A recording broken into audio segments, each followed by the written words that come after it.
The dog bit down on a rope, for paws pressed flat against the ice. His hips raised as he shuffled forward. He was trying to save a doctor, who had fallen into the icy crevasse. Suddenly, the ice beneath him began to crack. Terrified, the dog dropped the rope at once and flattened himself against the ground, too afraid to move. The doctor could no longer hold on. He was stuck at the edge of the hole, swaying, about to fall back in. Seeing this, the dog gathered all his courage. He picked up the rescue rope again and slowly crept toward the doctor. With his front paws, he carefully held the loop open, then gently slipped it over the doctor's head. He loosened his grip and stepped back, waiting patiently. Only after he was sure the doctor had secured his arms in the loop did the dog finally retreat to his owner's side. The owner quickly fastened the ropes to the sled dogs. With a single command, the entire team pulled together. At last, the doctor was dragged out of the ice alive, but the accident left him badly injured. The owner himself was nearly exhausted. Worse still, a violent blizzard was approaching. With no other choice, he placed all his hope on the very dog they had just rescued, Maya. He entrusted Maya to lead the team back to camp. Maya seemed to understand the weight of this responsibility. At the owner's command, he took the lead, charging straight into the raging storm. By then, the owner had already lost consciousness, slumped over the sled, asleep from the cold. Guided by Maya, the sled dogs pressed forward steadily, racing against death itself. Brave Maya did not fail them. Before nightfall, he successfully led the team back to camp. Everyone survived, but the storm only grew stronger. When the Antarctic research team evacuated, they left behind 8 sled dogs who had just saved their lives. They were abandoned in Antarctica to face a minus 50-degree blizzard alone. Realizing the owner was leaving, the youngest dog, Max, broke free from his collar and ran to him, begging to be taken along. But in the next moment, the owner forced the collar back on to prevent any escape. He tightened every collar, one by one, then chained the dogs to the ground with iron links and steel stakes. The dogs didn't understand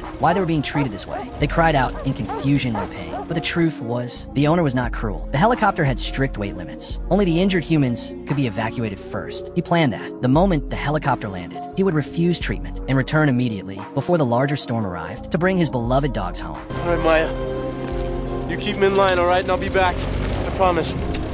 You good? It's my girl. As the helicopter slowly lifted off, the dog barked frantically. They couldn't understand why they had saved humans, only to be left behind by them. They howled toward the disappearing aircraft, calling again and again, hoping their owner would come back and take them away.